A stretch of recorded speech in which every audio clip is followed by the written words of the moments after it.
சொசைட்டிக்காக ஆடம்பரமாக பண்ணக்கூடிய திருமண நிகழ்ச்சிகள். இப்போ என்ன எடுத்துக்கிட்டிங்கன்னா பேசிக்காக நான் கொஞ்சம் சிக்கனவாதி தான். இப்போ ஏதாவது ஷார்ட் டிஸ்டன்ஸ்னால் பைக்கில் போவேன், அப்படி இல்லைனா எம்டிசி பஸ் பப்ளிக் டிரான்ஸ்போர்ட்டுக்காக வெயிட் பண்ணுவேன். அரை மணி நேரம் 40 நிமிஷம் ஆனாலும் வெயிட் பண்ணுவேனே தவிர அவ்வளோ சீக்கிரத்தில் ஒரு ஆட்டோ பிடிக்கவோ ஒரு கேப் பிடிக்கவோ எனக்கு மனசு வராது. ஸோ இந்த மாதிரி இது வந்து பேசிக்காக எங்கள் அப்பா அம்மா கிட்டேருந்து வந்த பழக்கம் தான். ஸோ இப்படி சிக்கனமாக இருக்கக்கூடிய நம்ம ஒரு 2 வருஷம் முன்னாடி எங்களுடைய அக்கா திருமணம் நடந்துச்சு. எங்கள் அப்பா வந்து ஒரு மண்டபத்துக்கு இவ்வளவு, ஒரு உணவுக்கு இவ்வளவு, டெக்கரேஷனுக்கு இவ்வளவு ஒரு பட்ஜெட் லிமிட் வச்சுருந்தாங்க.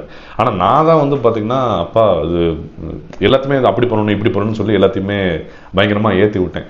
ஸோ என்ன விஷயம்னா, இவ்வளோ சிக்கனமாக இருக்க நம்ம வந்து நாங்கள் எதுவும் கடன் வாங்கி பண்ணல, பட் இவ்வளோ சிக்கனமாக இருந்து சேமித்த பணத்தை எதுக்கு அந்த ஒரு நாளில் வந்து செலவு பண்ணியிருக்கணும் அப்படிங்கிற ஒரு தாட் வந்து எனக்கு இப்போ சில மாதங்களுக்கு முன்னாடி தான் வந்துச்சு. அதாவது என்ன சொல்ல வரோம்னா, நமக்காக செலவு பண்ணாமல் சேமிச்சு வச்ச பணத்தை அந்த ஒரு நாள் கூத்துக்காக ஊருக்காக செலவு பண்ணுறது தப்பு அப்படிங்கிறது தெரிஞ்சுது. அண்ட் அது மட்டும் இல்லாமல் ஏன் சொசைட்டிக்காக இது பண்ணுறாங்க அப்படிங்கிறதும் எனக்கு புரிஞ்சுது. திருமணம், எங்கள் அக்காவோட திருமணம் முடியுது. அடுத்து ஒரு சில நாட்களில் பார்த்தீங்கன்னா நம்ம தெருவுலையோ ஊர்லேயோ ஒரு சில பேர் நம்ம பெருசாக கண்டுக்காத ஆட்கள் இருப்பாங்க இல்லையா, அவனுங்க அதுக்கப்புறம் வந்து பார்த்தீங்கன்னா நல்ல கடகடன்னு பேசுகிறானுங்க. என்ன தம்பி இப்படியே அப்படி இப்படின்னு கேட்குறானுங்க.